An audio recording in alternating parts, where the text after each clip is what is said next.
Kisah Para Rasul, pasal yang ketiga, ayat yang pertama hingga ke-8. Pada suatu hari menjelang waktu sembahyang, waktu pukul 3 petang, naiklah Petrus dan Yohanes ke bait Allah. Di situ ada seorang laki-laki yang lumpuh sejak lahirnya sehingga ia harus diusung. Tiap-tiap hari, orang itu diletakkan dekat pintu gerbang bait Allah yang bernama Gerbang Indah untuk meminta sedekah kepada orang yang masuk ke dalam bait Allah. Ketika orang itu melihat bahwa Petrus dan Yohanes hendak masuk ke bait Allah, ia meminta sedekah. Mereka menatap dia dan Petrus berkata, "Lihatlah kepada kami." Lalu orang itu menatap mereka dengan harapan agar mendapat sesuatu dari mereka. Tetapi Petrus berkata, "Emas dan perak tidak ada padaku, tetapi apa yang kupunyai kuberikan kepadamu. Demi nama Yesus Kristus, orang Nazaret itu, berjalanlah." Lalu ia memegang tangan kanan orang itu dan membantu dia berdiri. Seketika itu juga kuatlah kaki dan mata kaki orang itu. Ia melonjak-lonjak berdiri, lalu berjalan kian kemari dan mengikuti mereka ke dalam bait Allah. Berjalan dan melompat-lompat serta memuji Allah. Demikianlah firman Tuhan. Syukur kepada Allah. Selamat pagi saudara-saudari dalam Kristus dan Tuhan beserta Anda serta keluargamu.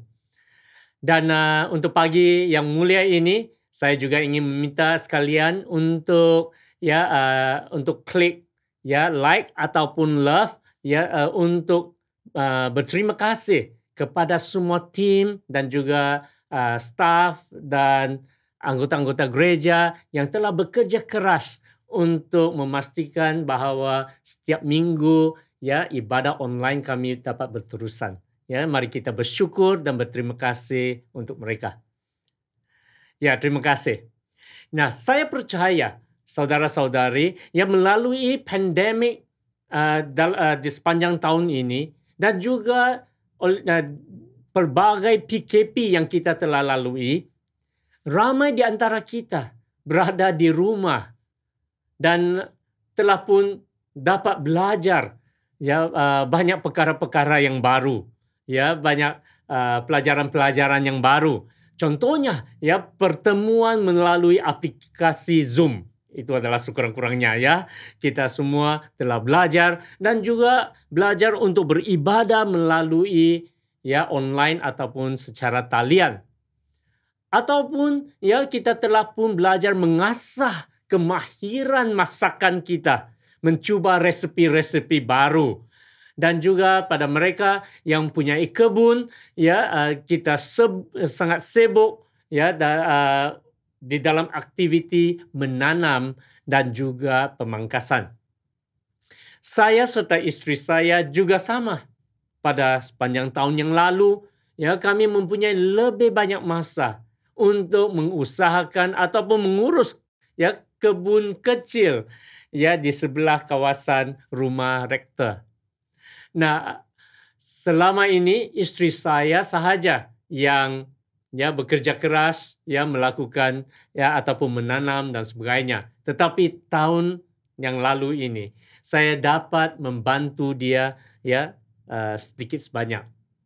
Nah, keindahan ketika dua orang dapat bekerja sama untuk menanam dan juga menjaga kebun kami yang kecil ini adalah kami istri dan saya dapat bercerita tentang tanaman dan cuba kaedah-kaedah baru untuk memperbaiki penanaman dan yang paling utama adalah menunggu hasil ataupun melihat hasil daripada kerja keras kami. Dan pastinya kegembiraan dan sukacita adalah ketika kami menuai buah-buah yang daripada tanaman yang kami telah tanam dan juga menikmati bunga-bunga yang telah pun ditanam. Saat-saat seperti ini adalah saat-saat kasih karunia dan berkat yang membawa sukacita di dalam jiwa kita. Saat-saat tersebut merupakan masa penyegaran. Ianya membangkitkan roh.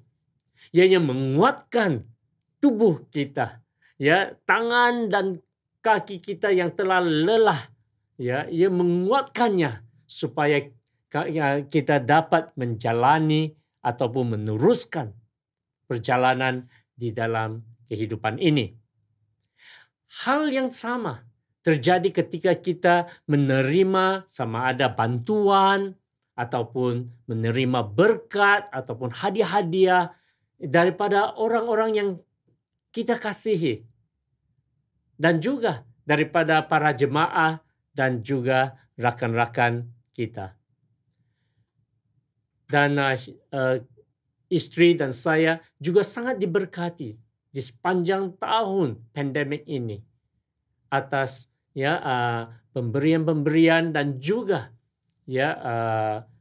semua sumbangan-sumbangan yang diberikan oleh jemaat. Ianya sangat menyegarkan jiwa kami. Alkitab juga berkata tentang masa-masa penyegaran yang datang daripada Tuhan. Di dalam Kisah Para Rasul pasal yang ketiga ayat yang 19, firman Tuhan berkata, oleh itu bertobatlah dan berpalinglah kepada Allah supaya dosa-dosamu dihapuskan, dan supaya masa yang memberikan kesegaran datang kelak daripada Tuhan. Apa yang dimaksudkan di sini masa penyegaran? Alkitab menggunakan perkataan ataupun frasa ini untuk merangkumi kesegaran fizikal dan rohani. Ianya seumpama air sejuk yang melegakan rasa dahaga ketika ketika kita terasa dahaga, ataupun penyembuhan fizikal secara fizikal ataupun emosi ataupun rohani. Mari kita melihat dan belajar lebih mendalam apa yang dimaksudkan dengan masa penyegaran ini. Nah, maksud yang terbesar ataupun terdalam dengan penggunaan ayat masa penyegaran adalah keselamatan kita. Keselamatan di dalam ayat ini bermaksud kita telah pun diselamatkan ataupun ditebus daripada dosa dan penghakiman. Ianya merangkumi pengampunan akan dosa-dosa kita. Ia juga merangkumi pemulihan hubungan dengan Allah dan juga karunia hidup kekal di dalam hidup kita. Saudara-saudara yang dikasihi Tuhan, dosa merupakan satu beban dalam jiwa kita. Itulah sebabnya apabila kita berdosa melawan berdosa terhadap Tuhan ataupun seseorang, kita berasa seolah-olah ada beban, ada sesuatu yang berat di dalam jiwa kita. Kita berasa resah, rasa bersalah, dan rasa bagaikan kita memikul suatu beban sepanjang hari. Raja Daud menyatakan bahwa dia merasakan seperti tulang-tulangnya menjadi kering. Di Mazmur 32 ayat 3 dan 4, Raja Daud menyatakan dengan jelas, selama aku berdiam diri, artinya tidak bertobat ataupun mengeraskan hati ataupun tidak mengaku dosa-dosa saya. Selama aku berdiam diri, tulang-tulangku menjadi lesu kerana aku mengeluh sepanjang hari. Sebab siang malam tanganmu, yaitu tangan Tuhan, menekan aku dengan berat. Sumsumku menjadi kering seperti oleh teriknya musim panas. Yaitu adalah sebabnya, saudara-saudara, ketika seseorang telah diampuni, jiwanya terasa ringan. Anda berasa bahwa beban telah pun diangkat dari bahu Anda. Kamu akan terasa ya bahwa ikatan, beban, dan rasa bersalah telah ya diambil daripada hati dan jiwamu. Hanya Allah yang boleh mengampuni dan membawa kesegaran kepada jiwa dan roh kita. Ya, saudara-saudari, demikianlah hal-hal yang akan terjadi ya semasa ya ataupun pada saat penyegaran terjadi di dalam hidup kita. Keselamatan Tuhan membawa penyegaran, satu keringanan ya jiwa akan terjadi. Nah, masa penyegaran juga mengerangkumi pemberian dan juga pengurapan Roh Kudus di dalam hidup kita. Pencurahan Roh Kudus kepada orang-orang percaya ya merupakan ataupun menggambarkan atau seperti ya seseorang yang berdiri di bawah air terjun. Ya, ianya menyegarkan dan juga ya membangkitkan, menghidupkan semula seseorang. Bayangkan saudara-saudari, kamu berdiri di bawah air terjun. Bayangkan kesegaran yang yang akan kamu terima, ya, yang kamu akan rasai, ya, daripada penyegaran daripada air terjun itu. Itu berlaku semasa Roh Kudus dicurahkan ke dalam hidup kita. Dialah yang dimana Tuhan Yesus mengatakan dialah Parakletos, penghibur dan pembela kita. Dia menghiburkan kita, dia menyegarkan kita. Dia berjalan bersama kita di dalam perjalanan yang panjang dan bahaya ini. Sehingga kita bertemu dengan Allah muka dengan muka. Ya, kita telah pelajari pada minggu yang lalu betapa pentingnya kita bersandar kepada Roh Kudus. Dan Yesus sendiri berkata, "Jikalau kamu mengasihi aku, kamu akan menuruti segala perintahku. Dan aku akan minta kepada Bapa dan dia akan memberi kepadamu seorang penolong, Parakletos, penghibur. Ya.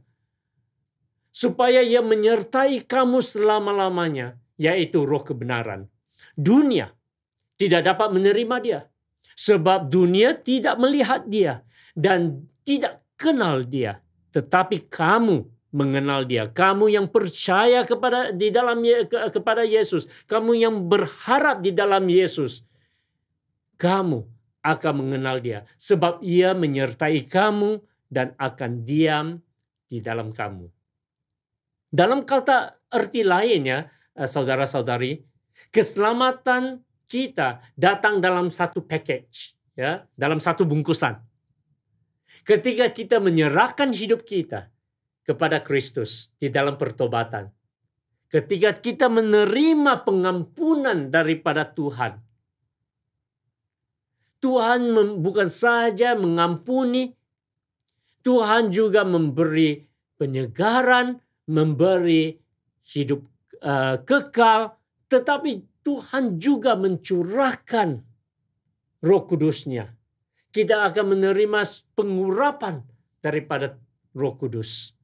Dan Roh Kuduslah yang tinggal bersama di dalam kita, akan terus menolong, menguatkan dan menyegarkan kita di dalam sepanjang kehidupan kita. Ya, sehinggalah Tuhan Yesus kembali pada kali keduanya dan memulihkan segala sesuatu, surga dan bumi, ke tujuan yang dikehendaki Allah. Saudara-saudari dalam Kristus, kita telah pun pelajari bahwa masa penyegaran ini bermaksud keselamatan kita, pengampunan dosa, Ya, ia juga menyatakan mengenai pencurahan Roh Kudus yang tinggal bersama kita. Tetapi masa penyegaran tidak berlaku hanya sekali. Alkitab mengatakan bahwa ianya berulang-ulang ataupun ia akan terjadi berulang kali. Alkitab menyatakan bahwa ya lawatan belas kasihan dan kasih karunia Allah. Di dalam 1 Petrus pasal yang kedua ayat 12, firman Tuhan menyatakan, milikilah cara hidup yang baik di tengah-tengah bangsa-bangsa bukan Yahudi, yaitu ya bukan Kristen lah, supaya apabila mereka memfitnah kamu sebagai orang durjana, mereka dapat melihatnya dari perbuatan-perbuatan kamu yang baik dan memuliakan Allah pada hari ia melawat mereka. Ya. Nah, ayat pada hari dia melawat kita ataupun mereka, ya bukan bermaksud hari penghakiman, tetapi ianya juga membawa maksud bahwa lawatan belas kasihan dan anugerah Allah yang berterusan di dalam hidup kita. Sama seperti malam kelahiran Kristus. Para gembala yang telah melihat malaikat Tuhan, mereka takut dan mereka sangka bahwa ianya adalah hari penghakiman, hari kiamat. Tetapi malaikat itu berkata kepada mereka, jangan takut, sebab sesungguhnya aku memberitakan kepadamu kesukaan yang besar untuk seluruh bangsa. Seperti mana yang saya katakan pada awalnya, tema Alkitabiah tentang penyegaran mempunyai pelbagai maksud fisikal dan rohani. Ianya datang dalam bentuk dan cara yang berlainan. Ia boleh terjadi, masa penyegaran ini boleh terjadi dalam merangkumi penyembuhan terhadap di atas tubuh kita, ataupun pelepasan daripada sesuatu situasi, ataupun pemeliharaan Tuhan yang luar biasa, ataupun kekuatan, kebangkitan roh, dan banyak lagi. Izinkan saya memberi beberapa contoh mengenai masa penyegaran ataupun saat-saat penyegaran. Di dalam latar belakang ataupun konteks di mana Petrus menggunakan ayat ataupun kata-kata masa penyegaran ini di dalam khotbahnya adalah mengenai penyembuhan seorang lelaki yang lumpuh di pintu gerbang Bait Allah. Jikalau kita membaca di awal pasal yang ketiga, di dalam kitab Pasal Rasul pasal yang ketiga, kita mendapati bahwa ada seorang bapa ini, seorang lelaki ini, dia lumpuh sejak lahir dan dia meminta sedekah. Petrus dan Yohanes, pada pagi itu pergi ke Bait Allah untuk berdoa. Dan mereka bertemu dengan lelaki ini. Dan lelaki ini meminta sedekah daripada mereka. Dan Petrus memandang kepadanya dan berkata kepadanya, emas dan perak tidak ada padaku, tetapi apa yang kupunyai kuberikan kepadamu. Demi nama Yesus Kristus, orang Nazaret itu, berjalanlah. Lalu ia memegang tangan kanan orang itu dan membantu dia berdiri. Saudara-saudari dalam Kristus, petikan ini menunjukkan bahwa lelaki yang lumpuh sejak lahir telah sembuh sepenuhnya. Bagi dia, itulah saat penyembuhan, saat lawatan Tuhan, saat anugerah, saat penyegaran. Izinkan saya memberikan satu contoh lagi. Di dalam 1 Samuel pasal 16 ayat 23. Firman Tuhan menyatakan, dan setiap kali apabila roh daripada Allah itu hinggap pada Saul, Maka Daud mengambil kecapi dan memainkannya. Saul merasa lega dan nyaman, dan roh yang jahat itu undur daripadanya. Nah, ketika Raja Saul tidak taat dan berdosa terhadap Allah, naungan Allah telah pun diambil daripadanya. Alkitab menyatakan bahwa roh jahat dari Allah datang dan mengganggu ataupun menyerang Raja Saul. Nah, kita harus pahami beberapa kebenaran di sini. Kita harus pahami terlebih dahulu apakah yang dimaksudkan di sini bahwa bahwa roh jahat daripada Allah datang menyerang Saul.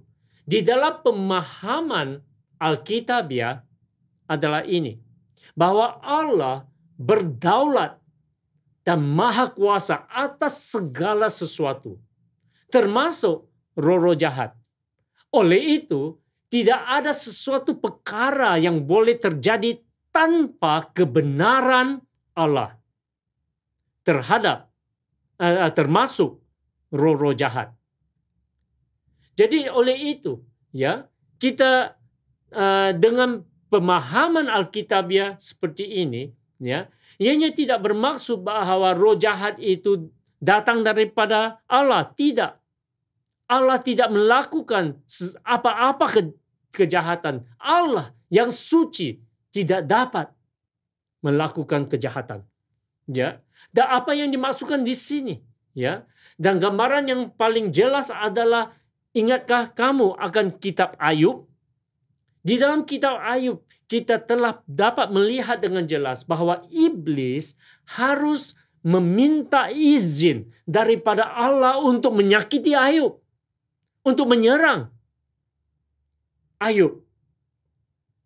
Ayub adalah seorang yang saleh. Dia adalah seorang yang rohani. Dan iblis datang meminta izin terlebih dahulu, baru dia dapat menyakiti Ayub. Jadi apa yang jadi dengan gambaran ini, kita dapat melihat ketika belas kasihan dan perlindungan Allah, naungan Allah diambil daripada Saul oleh kerana pemberontakan dan juga dosa Saul, roh jahat datang untuk mengganggu Saul. Dan apabila dia diserang di dalam jiwa dan juga di dalam rohnya oleh roh jahat ini, firman Tuhan mengatakan Daud memainkan kecapi. Dan Alkitab mengatakan apabila musik penyembahan ini dimain, musik penyembahan ini menyegarkan Saul dan dia sembuh secara emosi di dalam jiwa dan roh. Dan roh jahat itu pergi dari dia. Saudara-saudari dalam Kristus, masa tidak mengizinkan untuk saya memberikan contoh-contoh yang lain daripada seluruh Alkitab. Bagaimana Tuhan datang melawat secara luar biasa. Bagaimana Tuhan membawa saat-saat ataupun masa-masa penyegaran kepada mereka yang berharap kepada Tuhan. Seperti Paulus dan juga rakan-rakan misinya, bagaimana mereka dibebaskan daripada penjara. Dan juga Nabi Elia, bagaimana Tuhan mencukupkan keperluannya. Banyak lagi yang saya boleh ceritakan, tetapi malangnya masa tidak mengizinkan. Tujuan saya menyatakan ini dan menggunakan beberapa contoh ini adalah supaya kita tahu, kita dapat mengalami masa penyegaran dan waktu lawatan Allah berlaku di dalam hidup kita, kita bersiap menerimanya. Saudara-saudari dalam Kristus, lawatan Allah boleh terjadi setiap hari, bahkan hari ini juga di dalam hidupmu. Ianya bukan setakat ya kisah-kisah ataupun cerita-cerita yang masa lalu, tidak. Tetapi belas kasihan dan anugerah Allah masih bersama kita pada hari ini. Masa penyegaran ini tidak semestinya berkaitan dengan perkara-perkara ajaib yang luar biasa, ataupun miracles ataupun mukjizat yang besar terjadi. Tidak. Ia boleh berlaku di dalam kehidupan seharian, hal-hal kecil, perkara-perkara kecil yang membawa kesegaran dan juga kesyukuran di dalam jiwa kita. Ianya boleh terjadi hanya sekadar memenuhi keinginan hati kita. Sebagai contoh, minggu yang lalu, baru saja minggu yang lalu ini, saya dan istri saya membawa kereta melalui Jalan Sinon. Dan di dalam perjalanan itu, di tepi jalan kita melihat bahwa ada orang menjual durian. Lalu saya berkata, wow, durian. Dan selepas itu saya tidak kata apa-apa lagi. Nah, keinginan untuk membeli ataupun makan durian mungkin terlintas di pemikiran saya, tetapi saya tidak mengendahkannya. Mungkin di dalam hati saya ada berdoa, tetapi saya juga tidak mengingatinya. Hanya sekelip mata saja melalui di situ, saya nampak ada orang jual durian dan saya kata, wow, durian, itu sahaja. Tetapi apa yang mengejutkan kami kedua bersama istri saya, apa yang mengejutkan kami adalah pada minggu ini yang baru-baru ini, pada hari yang sama ada 2 orang jemaah membawa durian dan memberikannya kepada kami. Wow. Ini adalah apa yang saya ingin bawakan di sini. Apa yang saya ingin maksudkan di sini. Saat penyegaran. Saat-saat seperti ini membawa kegembiraan, rasa syukur di dalam jiwa kami. Saya juga ingin bersaksi tentang warden gereja kita, Warden Saul Simon. Saudara kita, saya percaya banyak antara kita, kalau lebih-lebih lagi dari St. Patrick, semua anggota jemaat berdoa untuk dia serta keluarganya. Saudara kita yang kekasih ini, warden kita, mengidap demam denggi dan juga dijangkitan COVID-19 pada masa yang sama. Denggi dan COVID-19. Keadaannya adalah sangat serius. Dan para dokter harus merawat dia dan memberi dia obat yang kuat dengan segera karena paru-parunya telah pun bengkak. Waktu itu Warden Saul dan keluarganya berasa gelisah. Sebab mereka juga telah pun diberitahu dan juga mereka takut akan kesan-kesan sampingannya. Dan agak ada kemungkinan boleh membawa padah. Kami apabila mereka mengongsikan ini kepada kami, kami mendorong seluruh jemaat untuk mendoakan dia agar tubuhnya dapat memberikan respon yang baik terhadap ubat yang diberikan. Dan tangan penyembuhan Allah turun atas dia. Kita memuji Tuhan. Kerana Tuhan telah pun mendengar doa kita. Saya telah dimaklumkan bahwa daripada keluarganya bahwa apabila setelah Warden Saul menerima obat itu, Dia dapat berehat dengan lebih selesa. Dan juga ya keadaannya semakin pulih. Ya saudara-saudari, saudara Saul ya penyakit jangkitan ini belum lagi belum sembuh daripada jangkitan ini. Dia masih perlu banyak doa-doa daripada kami, dan dia sendiri juga perlu berdoa dan melawan dia masih lagi memerlukan penyembuhan penuh. Tetapi kami bersyukur kerana Allah telah pun melawat Saul pada detik-detik, pada saat-saat dia sangat memerlukan kekuatan Tuhan. Tuhan telah pun melawat dia dan membawa penyegaran ke atas hidupnya.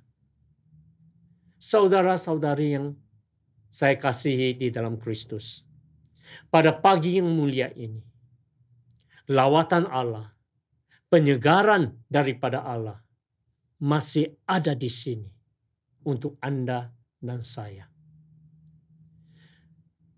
Penyegaran daripada Tuhan masih berlaku kepada mereka yang datang kepada Tuhan dengan rendah hati dan yang meminta dan berseru kepada Tuhan. Saya ingin menjemput Anda semua pada pagi yang mulia ini untuk membuka hatimu untuk menerima kekuatan dan penyegaran daripada Tuhan. Tidak kira apapun yang Anda alami. Tidak kira sama ada ianya penyakit ataupun masalah, rintangan-rintangan yang kamu lalui, ataupun kegelisahan, kekhawatiran di dalam jiwa dan hati. Tidak kira apa sekalipun. Datanglah kepada Tuhan. Datanglah pada Dia. Kerana Tuhan Yesus sendiri telah memanggilmu dan saya untuk datang kepadanya. Tuhan sendiri berkata, marilah kepadaku semua yang letih lesu dan berbeban berat, dan aku akan memberi kelegaan kepadamu. Tuhan akan memberi kesegaran, penyembuhan, dan kekuatan. Saudara-saudari yang Kristus, sementara kami mendekati Tuhan pada pagi ini, bukalah hatimu. Mungkin ada di antara kamu yang terasa sekarang ini saya masih oke, tidak ada masalah. Saya bersyukur untuk kamu. Tapi pada pagi ini, berdoalah untuk mereka yang memerlukannya. Dan jikalau kamu memerlukan kesegaran dan kekuatan daripada Tuhan, inilah saatnya kami membuka hati kepada Tuhan. Kami menyanyi lagu ini dengan iman dan dengan percaya bahwa di semasa kami menyembah Tuhan, lawatan Tuhan akan terjadi di tengah-tengah kami. Tidak kira di mana saja kamu berada, Tuhan akan melawat kamu serta keluargamu. Mari kita nyanyi bersama.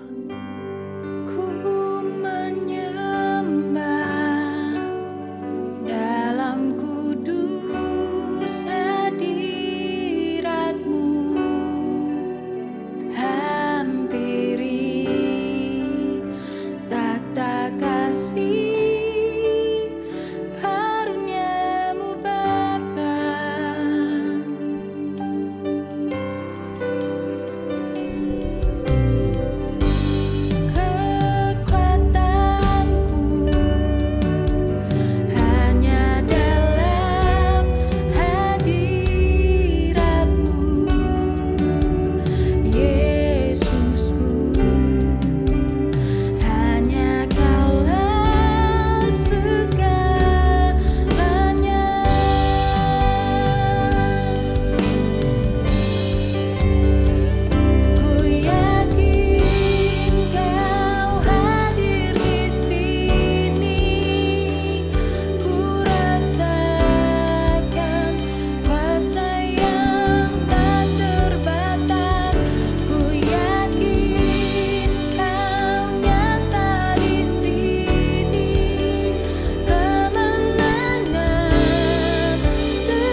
Haleluya.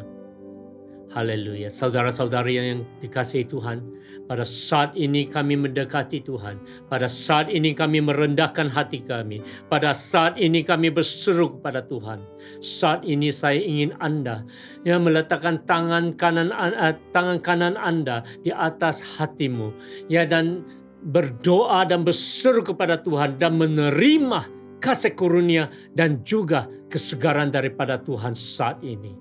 Saat ini saya ingin kamu belajar melepaskan segala bebanmu ke dalam tangan Tuhan. Saat ini saya ingin kamu berdoa dan menyerahkan semuanya. Tidak kira sama ada ianya adalah penyakit ataupun apa sekali rintangan dan juga masalah yang kamu lalui. Saya ingin kamu serahkan kepada Tuhan. Di saat kami berdoa, di saat kami berserah, kami juga membuka hati menerima kesegaran dan juga penyembuhan daripada Tuhan. Haleluya. Mari kita semua berdoa. Haleluya.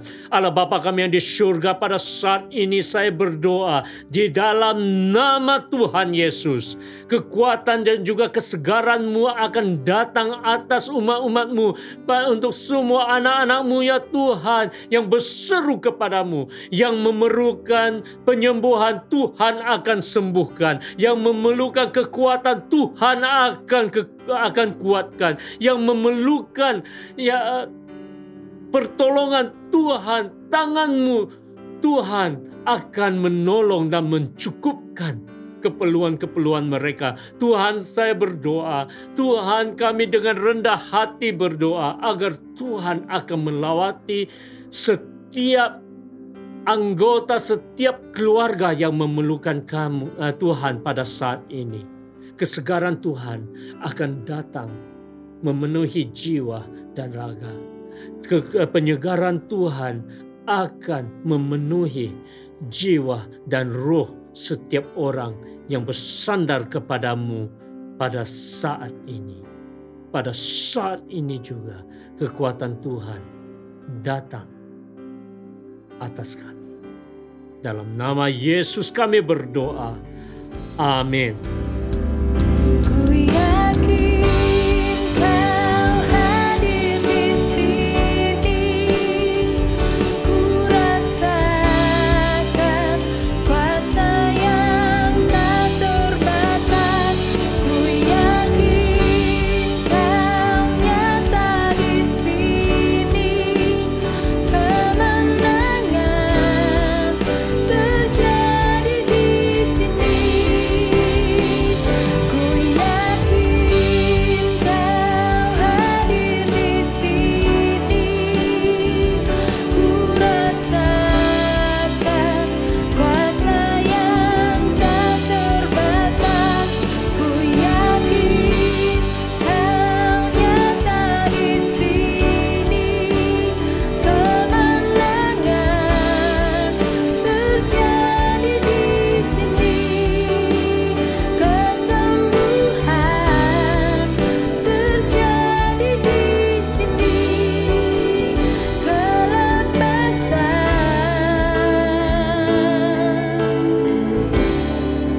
terjadi di sini.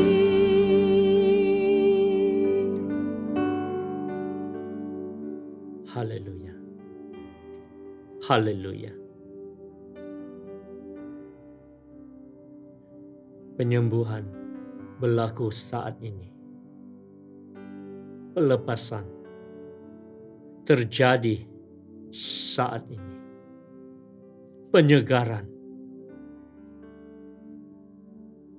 terjadi saat ini. Haleluya. Haleluya.